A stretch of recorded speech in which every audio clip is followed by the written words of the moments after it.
एक 39 साल की शादीशुदा महिला जिसके 2 बच्चे होते हैं, वो 29 साल के प्रेमी के प्यार में इस तरह से पड़ जाती है। उसे अपने पास नज़दीक रखने के लिए वो एक ऐसा फैसला लेती है, अपनी बड़ी वाली बेटी जिसकी उम्र 21 साल होती है, उसकी शादी उसके साथ कराना चाहती है। लेकिन उससे पहले होता है वहाँ पर इतना बड़ा कांड कि एक व्यक्ति की चली जाती है सदा सदा के लिए जान। दोस्तों, आखिरकार वहाँ पर क्या हुआ था, किस वजह से उस व्यक्ति की जान चली गई, आप भी अगर पूरा मामला सुनेंगे तो एक बार के लिए आप भी सोचने के लिए मजबूर हो सकते हैं। आइए दोस्तों, जानते हैं पूरा मामला क्या था। नमस्कार, जय हिंद। आप देख रहे हैं APH न्यूज़ राहुल रावत के साथ। तो दोस्तों, आज की जो हकीकत की घटना आपको बताने जा रहा हूं, हरियाणा के गुरुग्राम की है। यहां पर सबिता नाम की एक औरत जिसकी उम्र होती है 39 साल और उसके जो पति होते हैं वो दर्जी का काम किया करते हैं। इनकी 2 बेटियां होती हैं। बड़ी वाली बेटी की उम्र 21 साल होती है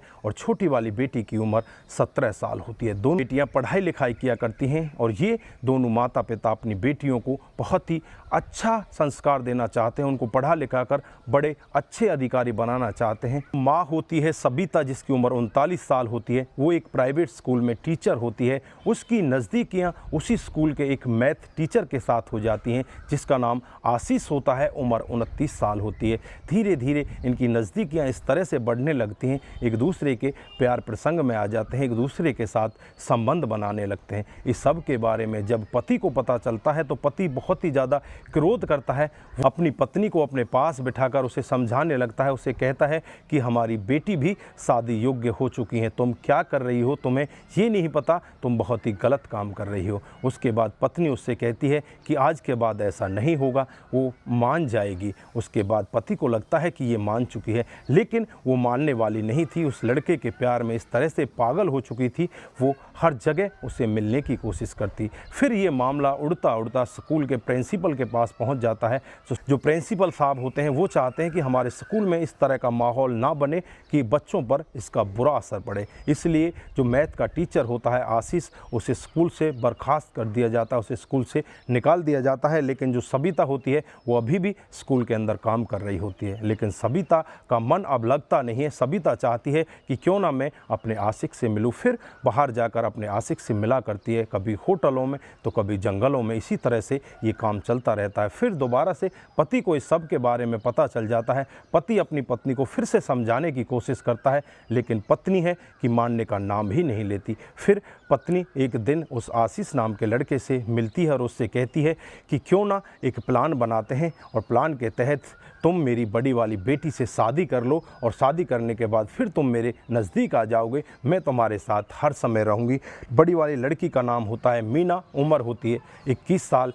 इधर सबिता इस मामले को अपने पति के सामने भी रखती है। उससे कहती है कि आशीष से हम अपनी बड़ी वाली बेटी की शादी कर देते हैं। यहाँ पर जो पति होता है वो पहले ही भड़का होता है। आशीष का नाम सुनते ही वो और ज़्यादा भड़क जाता है। भड़कने के बाद वो साफ मना कर देता है कि ऐसा हो ही नहीं सकता कि मैं एक कैरेक्टरलेस व्यक्ति के साथ में अपनी बेटी की शादी करूं। फिर तो तुम और नज़दीक आ जाओगी, एक दूसरे के साथ और ज़्यादा घूमो फिरोगी, मेरी बहुत बड़ी बदनामी होगी। मैं ऐसा कर ही नहीं सकता, अपनी बेटी को दलदल में डाल ही नहीं सकता। जब ये पूरा मामला पत्नी सुनती है तो पत्नी को बहुत ज़्यादा क्रोध आता है। वो अपने बॉयफ्रेंड आशीष के पास फ़ोन करती है और उससे कहती है कि मेरे इस पति को रास्ते से हटाने का कोई प्लान बनाओ। फिर एक प्लान बनाते हैं और सोमवार का दिन होता है जब दोनों बेटियां स्कूल और कॉलेज गई होती हैं। घर पर पत्नी अकेली होती है। इधर जो पति होता है वो अपनी दर्जी की दुकान पर गया होता है। दोपहर का समय होता है जब वो खाना खाने के लिए अपने घर पर आता है और घर पर आने के बाद उसे खाना देकर जो पत्नी होती है बाथरूम के अंदर जाती है और वहां जाकर अपने बॉयफ्रेंड आशीष के पास फ़ोन करती है। उससे कहती है कि तुम जल्द आ जाओ, घर पर मेरा पति अकेला है। उसके बाद आशीष एक लोहे की रॉड और हाथ में एक उस्तरा लेकर उनके घर में पहुंच जाता है और जैसे ही आशीष उस पति को देखता है तो उसके ऊपर रॉड से ताबड़तोड़ वार करता है। वहीं पर वो पति ज़मीन पर गिर जाता है, उसकी छाती पर बैठ जाता है। उसके बाद उस्तरा से उसकी गर्दन को अलग कर देता है और वहीं पर उसे लहू लुहान कर देते हैं।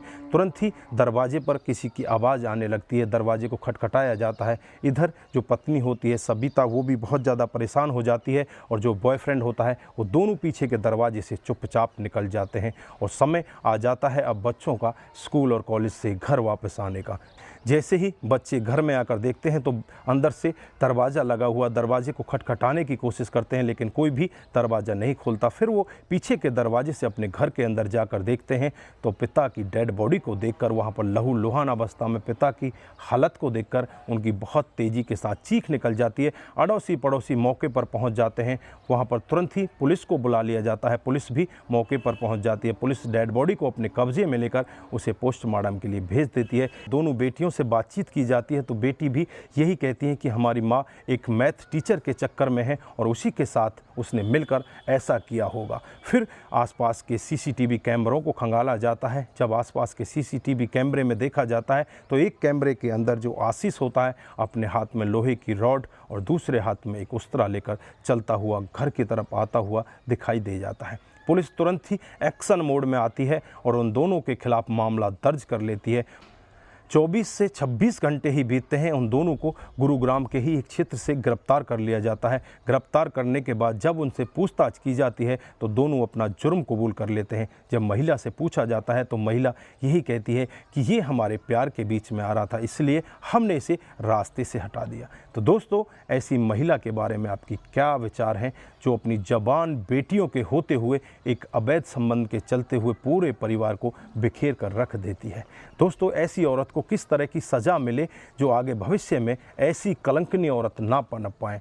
दोस्तों, आपकी जो भी राय है एक बार कमेंट बॉक्स में ज़रूर दीजिएगा। दोस्तों, इस घटनाक्रम को सुनाने का उद्देश्य सिर्फ आपको जागरूक करना है, आपको बताना है कि हमारे समाज में इस तरह की महिलाएं भी हैं जो अपनी जवान बेटियों के होते हुए भी अवैध संबंधों में होती हैं और अपनी हवस को बुझाने के लिए अपनी बेटी को भी उसी दलदल में झोंकना चाहती हैं, उसकी शादी अपने आशिक से कराना चाहती हैं। तो दोस्तों, आप ऐसी औरत के बारे में क्या विचार रखते हैं? दोस्तों, आज के लिए बस इतना ही। फिर मिलते हैं किसी नए मूड के साथ। तब तक के लिए आप अपना ख्याल रखें, अपने परिवार का ख्याल रखें, सतर्क रहें, सावधान रहें और ऐसे क्राइम को अपने आसपास ना होने दें। नमस्कार, जय हिंद,